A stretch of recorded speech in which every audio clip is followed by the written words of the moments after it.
আজকের পর্বের শুরুতেই পুরীর জগন্নাথ ধাম থেকেই আপনাদের সবাইকে ধন্যবাদ জানাই আমাদের আজকের যাত্রার সঙ্গী হবার জন্য।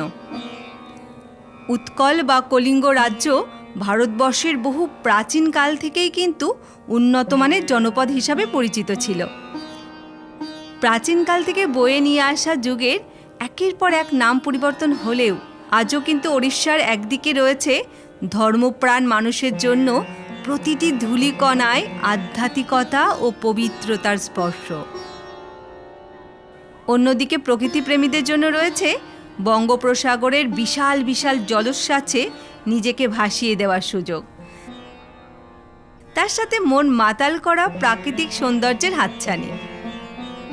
এখানকার একদিকে আধ্যাত্মিকতা, অন্যদিকে প্রাকৃতিক সৌন্দর্যের কারণে পুরী আমাদের সকলকেই বারে বারে হাতছানি দেয়। সময় সুযোগ এলে আমরা সেই হাতছানি গাছে ধরা দিই, আর না হলে ভিডিওর মাধ্যমে মানুষ ভ্রমণ করতে বেরিয়ে পড়ি। গত পর্বে আমরা আপনাদেরকে দেখিয়েছি কলকাতা থেকে এসে আমরা পুরীর ধাম সহ বিভিন্ন জায়গাগুলো দর্শন করেছি, আর তার সাথে দেখেছি রাতের পুরী ধামকেও। আজকে আমরা মূলত দর্শন করব শ্রীরামচন্দ্রের পূজিত রামচণ্ডী মন্দির, আর তার সাথে কোণারকের সূর্য মন্দির, এবং এখানকার আশেপাশে আরও বেশ কয়েকটা মন্দির আছে, সেগুলোও দর্শন করব। তাহলে আজকের পর্ব শুরু করি। আমরা যেখানে আছি সেই ভারত সেবাশ্রম সংঘ থেকে চলে এলাম আমরা স্বর্গদ্বারের কাছে। আজকে কিন্তু এখান থেকেই আমরা একটা গাড়ি রিজার্ভ করব, কারণ আজকে আমরা যে জায়গাগুলো যেতে চলেছি ব্রেক করে করে আমাদেরকে যেতে হবে। স্বর্গদ্বারের কাছ থেকেই আমরা ব্রেকফাস্টটা সেরে নিলাম গাড়িতে ওঠার আগে। 1800 টাকায় গাড়ি রিজার্ভ করে নিলাম। এখন আমাদের গাড়ি কিন্তু পুরী স্টেশনকে ছেড়ে সামনের দিকে এগিয়ে চলেছে। পুরীর স্টেশন থেকে ওই মন্দিরের দূরত্ব প্রায় 25 কিলোমিটার। গাড়িতে সময় লাগবে 40 থেকে 45 মিনিটের মতন। এই যে এখন আমরা কুশভদ্রা নদীর ওপরের ব্রিজ দিয়ে যাচ্ছি। এই নদীর মোহনাতেই রামচণ্ডী মন্দির রয়েছে।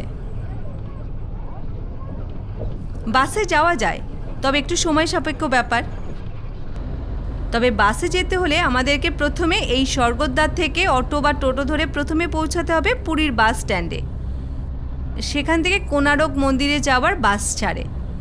সেই বাসে করে আমাদের প্রথমে নামতে হবে রামচণ্ডী মন্দির, তারপর কোণারক মন্দির। 35 মিনিটের মতন গাড়ি চলার পর আমরা পৌঁছে গেলাম মন্দিরের খুব কাছাকাছি পার্কিং জোনে। এবারে আমরা সকলে মিলে হাঁটতে হাঁটতে গেট থেকে ঢুকে পড়লাম মন্দির চত্বরে। এই মন্দিরে অবস্থিত রামচণ্ডী মা হলেন দেবী দুর্গার এক রূপ। এই মন্দিরটি মা চণ্ডীকে উৎসর্গ করা হয়েছে। জানা যায় শ্রী রামচন্দ্র লঙ্কারাজ রাবণের সাথে যুদ্ধে যাবার আগে এখানে এসে মা চণ্ডীর পুজো করেন, তারপর মায়ের আশীর্বাদ লাভ করে যুদ্ধে যাত্রা করেন।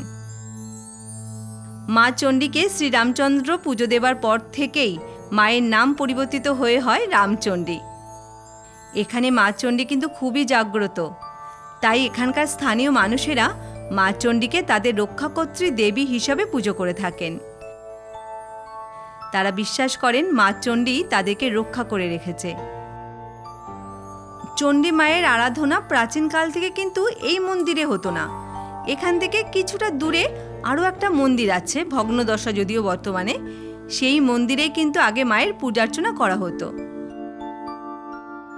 কালাপাহাড় নামে এক মুসলিম সেনাপতি মা চণ্ডীর প্রাচীন মন্দিরকে ভাঙতে এলে মা চণ্ডী মালিনী রূপ ধরে এসে বলে কালাপাহাড়কে সে মায়ের জন্য নদী থেকে ঠান্ডা জল আনতে যাচ্ছে, ফিরে না আসা পর্যন্ত অপেক্ষা করতে। এদিকে কালাপাহাড় নিজেও কিন্তু বেশ তৃষ্ণার্ত অনুভব করছিল, তাই সেও একটু ঠান্ডা জল পান করার জন্য অপেক্ষা করতে থাকে। বেশ কিছুক্ষণ অপেক্ষা করার পর মালিনী ফিরছে না দেখে কালাপাহাড় ক্লান্ত শরীরে মন্দিরের মধ্যে প্রবেশ করল এবং দেখল গর্ভমন্দিরের বেদি একেবারে ফাঁকা।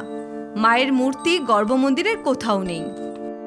কালাপাহাড় ভাবলো মালিনী দেবী বিগ্রহ নিয়ে পালিয়েছে, তাই মালিনীকে ধরতে সে কুশভদ্রা নদীর কাছে এসে দেখল নদীর জলে দেবী মূর্তি ভাসছে। কিন্তু জলের প্রচণ্ড স্রোতের জন্য কালাপাহাড় মূর্তির কাছে পৌঁছতে পারল না। তখন সে রাগের চোটে পুরনো মন্দিরকে ধ্বংস করে। জানা যায় এখনো সেই মন্দিরের ধ্বংসাবশেষ দেখতে পাওয়া যায়।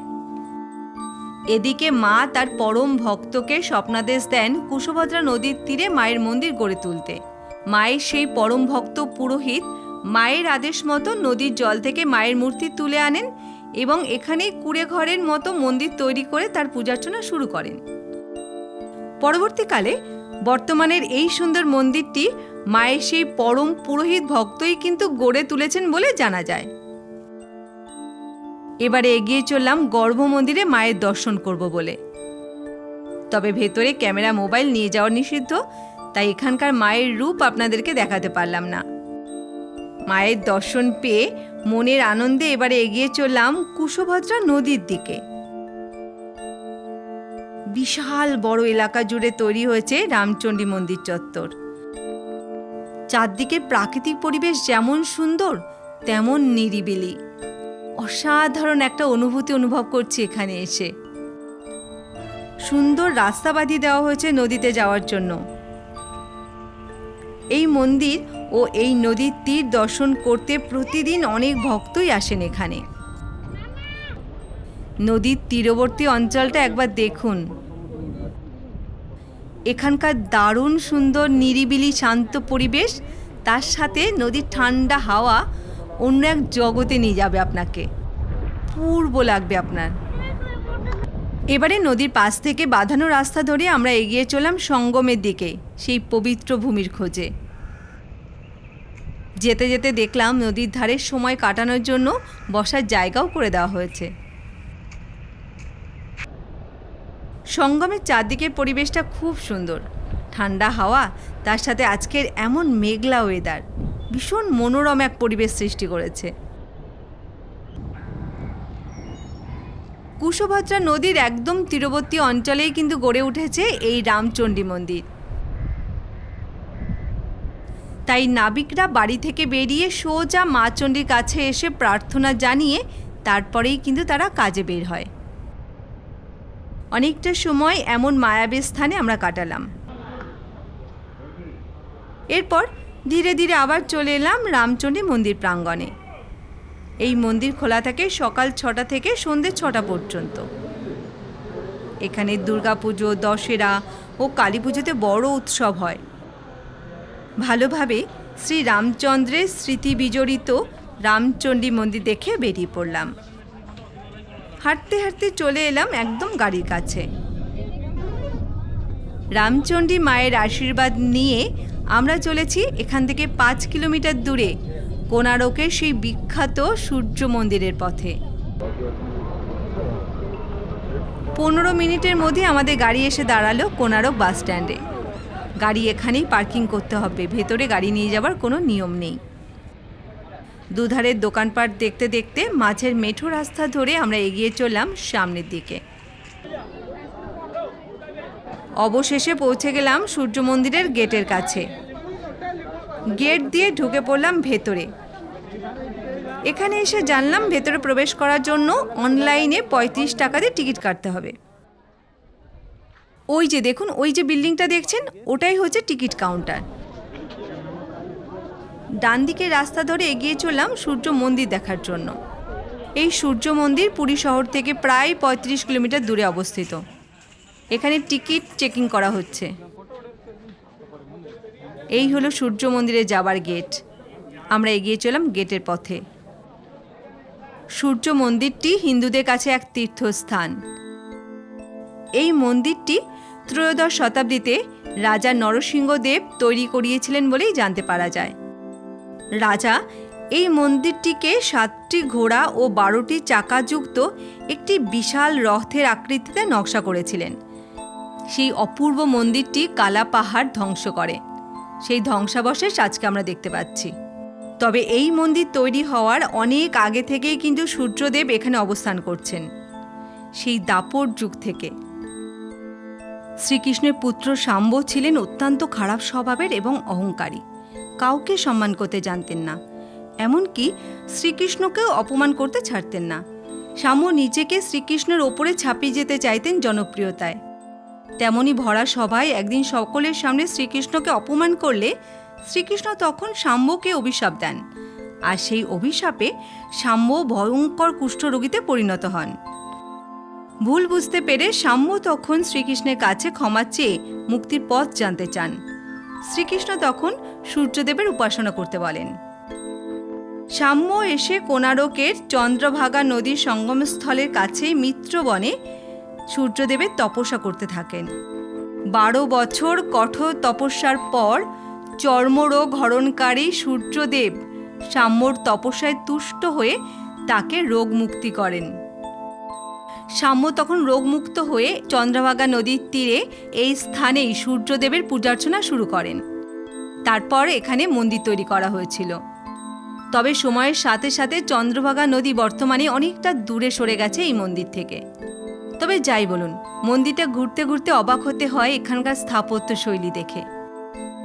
বারবার বিধর্মীদের আক্রমণে সাথে প্রাকৃতিক বিপর্যয়ে বর্তমানে এই মন্দির কিন্তু অনেকটাই ধ্বংস হয়ে গেছে। তবু এখানকার শিল্পকলা আজও কিন্তু পৃথিবী বিখ্যাত। এই মন্দিরের শিল্পশৈলী দেখে বিশ্বকবি রবীন্দ্রনাথ ঠাকুর লিখেছিলেন, পাথরের ভাষা মানুষের ভাষাকে হার মানায়। মন্দিরকে ঘিরে 24টি সুকারুকার্য সম্পন্ন চাকা খোদাই করা আছে। এই চাকাগুলোতে সূর্যের আলো পড়া দেখে দিনের সময় নির্ধারণ করা হতো আগে। বিশাল বড় এলাকা জুড়ে এই মন্দির গড়ে উঠেছিল। মন্দিরের চারদিকে রয়েছে সবুজের বাতাবরণ, শান্ত পরিবেশ। সূর্য মন্দিরের বাইরের চারদিকটা ভালো করে দেখে নিলাম। এবারে কিন্তু আমরা এগিয়ে চললাম সূর্য মন্দিরের কাছেই রয়েছে ছায়াদেবীর মন্দির, সেদিকে। যদিও এই মন্দিরটাও আজ ধ্বংসস্তূপে পরিণত হয়েছে। এগিয়ে চললাম মন্দিরের ভেতরের দিকে। অনেকেই এখানে এসেছে দর্শন করতে। মন্দিরের ভেতরে চারদিকে শিল্পকলা দেখে অবাক হলাম। শুধু একটা কথাই মাথায় আসছে, আধুনিক যন্ত্রপাতি ছাড়াও এমন মূর্তি তৈরি করা সম্ভব। মন্দিরের ভেতরে ছোট্ট একটা মূর্তি কিন্তু বেদিতে দেখতে পাচ্ছি। ছায়া মন্দির ভালোভাবে দেখে এবার আমরা বাইরে বেরিয়ে এলাম। সূর্য মন্দির সম্পর্কে আপনাদেরকে আরও একটা ইনফরমেশন দিই। এক সময় কোণারকের কাছে চন্দ্রভাগা নদী দিয়ে যাতায়াত করার সময় জাহাজের নাবিকরা সমুদ্র থেকেই এই বিশাল মন্দিরকে দেখতে পেতেন। এটা ছিল নাবিকদের জন্য একটা গুরুত্বপূর্ণ ল্যান্ডমার্ক। সূর্য মন্দিরটি কালচে খণ্ডলাইট পাথর দিয়ে তৈরি করা হয়েছে, তাই দূর থেকে এই মন্দিরকে দেখতে কালো রঙের বিশাল একটা স্থাপত্যের মতো লাগত। এই জন্য ইউরোপীয় নাবিকরা এই সূর্য মন্দিরকে ব্ল্যাক প্যাগোডা নামে ডাকত। আর প্রাচীনকালে জগন্নাথ ধাম সাদা রঙের ছিল বলে তাকে নাম দিয়েছিল হোয়াইট প্যাগোডা। আজ আর সূর্য মন্দিরে কোথাও পূজার্চনা হয় না, এটা একটা দর্শনীয় স্থান হিসাবেই রয়ে গেছে। সূর্য মন্দির ভালোভাবে দেখে তারপর আমরা বেরিয়ে পড়লাম। এবারে আমরা এগিয়ে চলেছি সূর্য মন্দিরের কাছেই রয়েছে নবগ্রহ মন্দির, সেদিকে। গেট থেকে ভেতরে ঢুকে দেখলাম ছোট্ট এবং জৌলুসীন ছোট্ট একটা মন্দির। মন্দিরের ভেতরে পূজিত হচ্ছে নবগ্রহ।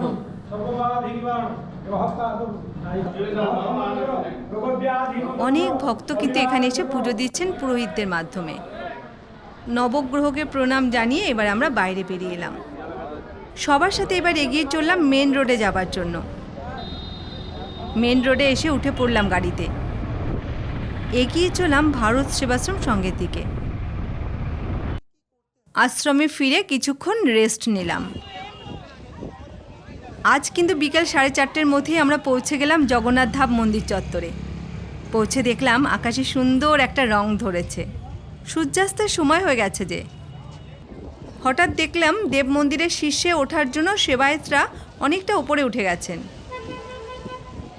এরপর নতুন পতাকার বান্ডিল নিয়ে তারা আরও ওপরের দিকে উঠে যাচ্ছে।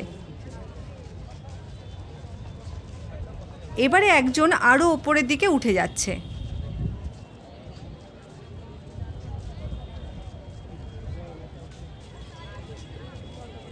এবারে চক্রের কাছে পৌঁছে তিনি গতকালের পতাকাকে নামিয়ে দিচ্ছে।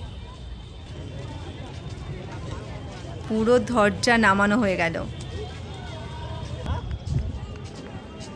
এবারে নিচে থাকা সেবায়েত নতুন পতাকার বান্ডিল নিয়ে মন্দিরের উপরের দিকে উঠে যাচ্ছে। প্রচণ্ড নিষ্ঠার সাথে চুনারা সেবায়েতরা প্রতিদিন সন্ধ্যায় স্বয়ং জগন্নাথ দেবের কৃপা বলের ওপর ভর করেই পতাকা উত্তোলন করে থাকেন। প্রচলিত আছে কোনোদিন যদি পতাকা উত্তোলন বন্ধ হয় তবে দীর্ঘ সময় এই মন্দির বন্ধ রাখতে হবে। অবাক লাগে, কোনো আধুনিক সুরক্ষার বলয় ছাড়াই সেবায়েতরা কত স্বাচ্ছন্দ্যে ওপরের দিকে উঠে যাচ্ছে। শুধু উঠছে তাই নয়, কি সুন্দর হেঁটে চলে বেড়াচ্ছে।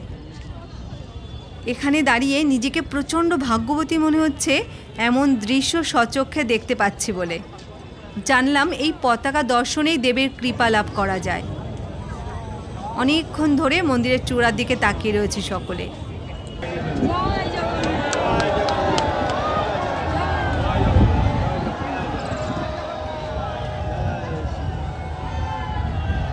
আজ জগন্নাথ ধামের পতাকা তোলা থেকে শেষ পর্যন্ত দেখে আমার মনে দারুণ আনন্দ।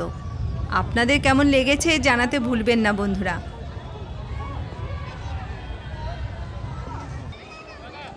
এবারে যাত্রায় শেষবারের মতন জগন্নাথ ধাম সহ জগন্নাথ দেবকে দর্শন করে বেরিয়ে এলাম।